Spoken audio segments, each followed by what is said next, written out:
Começando mais um Ergonomia Tudo, Tudo é Ergonomia. Hoje para trazer uma aula sobre as 7 demandas do porquê uma empresa deveria fazer uma análise ergonômica do trabalho. Então, a partir dessa semana, todas as semanas, até o final do ano, até o final da vida, todas as semanas, um vídeo novo no quadro Ergonomia Tudo, Tudo é Ergonomia. Você pode visualizar os outros vídeos já gravados no nosso canal no YouTube. Acessa lá para você dar uma olhada. E sempre nesse formato curto, de 1 até 7, 8 minutos, trazendo uma aula, trazendo um insight, uma dica, uma sugestão sobre tecnologia, sobre gestão e, claro, sobre ergonomia. Então, na aula de hoje, sobre as 7 demandas, por que é importante a gente entender a demanda antes de sair fazendo qualquer projeto, trabalho, antes de investir nosso tempo, dinheiro em alguma coisa. Porque a partir da demanda, é a partir do entendimento do porquê você precisa fazer algo, o que o seu cliente, o que o seu parceiro espera de você, daquilo que você vai fazer, é a partir daí que você deveria fazer tudo na sua vida. Então, o grande problema de alguns projetos que não vão para frente é porque a pessoa que está executando o trabalho não entendeu a demanda. Então, todos os dias, praticamente todos os dias, eu visito uma empresa diferente, de ramo de atividade diferente, conversando com engenheiros de segurança, médico do trabalho, técnico de segurança, profissionais de RH, de engenharia de produção, e muitas dúvidas surgem em relação à ergonomia, à análise ergonômica do trabalho.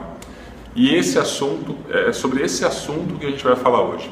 A primeira demanda é de uma contratação, do porquê um gestor numa empresa pega o telefone para ligar, para solicitar uma consultoria, ou então começa a fazer alguma coisa dentro da empresa, tem a ver com a legislação, atendimento à legislação, que é a NR17, a norma regulamentadora 17. Então, a NR17 fala que toda empresa deveria ter uma análise ergonômica do trabalho. E por algum motivo mágico, as empresas investem no PPRA, no Programa de Prevenção de Risco Ambiental, investem no Programa de Controle Médico de Saúde Ocupacional, no PCMSO, tem a CIPA, tem a NR5, fornece os equipamentos de proteção, cumpre as NRs, a NR12, todas as NRs, tem brigada de incêndio e acaba se esquecendo aí da NR17, que é tão importante e, na minha opinião, é a mais importante. Deveria ser prioridade porque tem a ver com a melhoria do ambiente de trabalho, dos equipamentos, das máquinas, das pessoas, das informações. Então tem a ver com produtividade, com qualidade, tem a ver com, conforto para os funcionários. Então essa é a primeira demanda do porquê uma empresa pega o telefone para pensar numa análise ergonômica, a questão legislativa. A segunda demanda pode ser, por exemplo, pela ação do Ministério do Trabalho e Emprego. Então, o auditor do Ministério do Trabalho, seja por uma denúncia ou de acordo com o cronograma dele, faz uma visita numa empresa e verifica lá a empresa não tem análise ergonômica e ele vai solicitar. Essa é a segunda demanda muito comum do porquê as empresas contratam uma análise ergonômica do trabalho. A terceira demanda é para atender auditorias.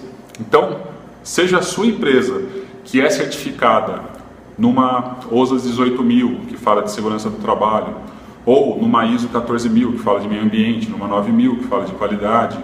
Essas certificações, elas têm como pré-requisito a análise ergonômica do trabalho. Então, para você se certificar, ou para você renovar a sua certificação, você precisa ter uma análise ergonômica do trabalho. Então, essa também é uma outra demanda do porquê contratar uma análise ergonômica do trabalho. A quarta demanda são processos trabalhistas, é o famoso meter no pau. O funcionário sai da empresa, abre uma ação trabalhista contra a empresa, e aí, a partir daí, a empresa precisa de uma análise ergonômica do trabalho, avaliando as condições, se existe risco ou não, para saber se aquela patologia, aquela antiga LER, lesão por esforços repetitivos, atual DORT, distúrbio ou doença osteomuscular relacionada ao trabalho, a empresa precisa ter análise para saber se essa DORT, esse distúrbio, tem nexo, com o que a pessoa está apresentando, com o que ela faz, ou com o que ela fazia.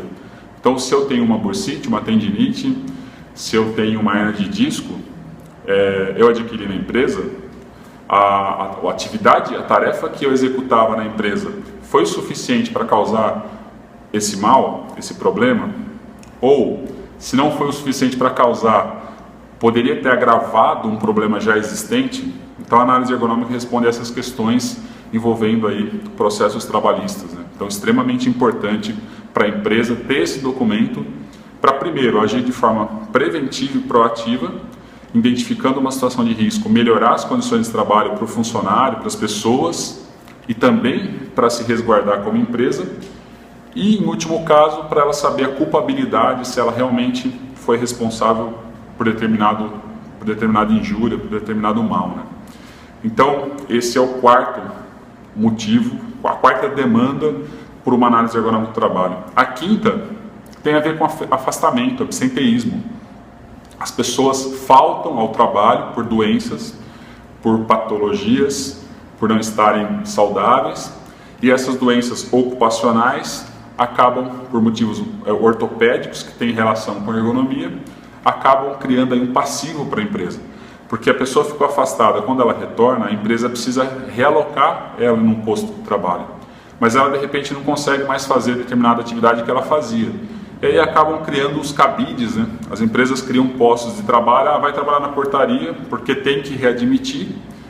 A pessoa ele recebeu alta do INSS, então a empresa tem que absorver esse funcionário que não consegue, não tem mais a capacidade para fazer o que ele fazia. E pelo que ele recebia, o salário dele, então de repente fica incompatível, começa a fazer uma atividade que é a única atividade que o funcionário consegue executar devido a essa nova patologia, mas que não tem nada a ver com o salário que ele ganhava, com a capacidade dele, então perde todo mundo, né? Então essa é a quinta demanda por uma contratação de análise ergonômica. A sexta demanda tem a ver com melhoria de processo. Então, algumas empresas já estão entendendo isso, que ergonomia e melhoria de processo tem tudo a ver. Porque a ergonomia tem a ver com a adaptação do posto de trabalho, das condições psicofísicas do funcionário, sabe? Que tem a ver com a parte cognitiva, com a parte de executar melhor uma atividade.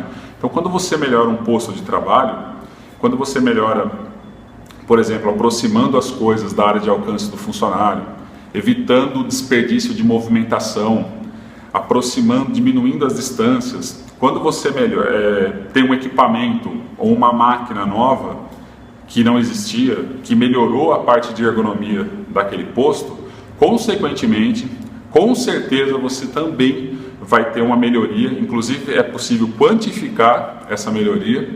Existem metodologias de estudo de tempos e movimentos que mostram que uma ação ergonômica traz um ganho de produtividade enorme para aquele posto.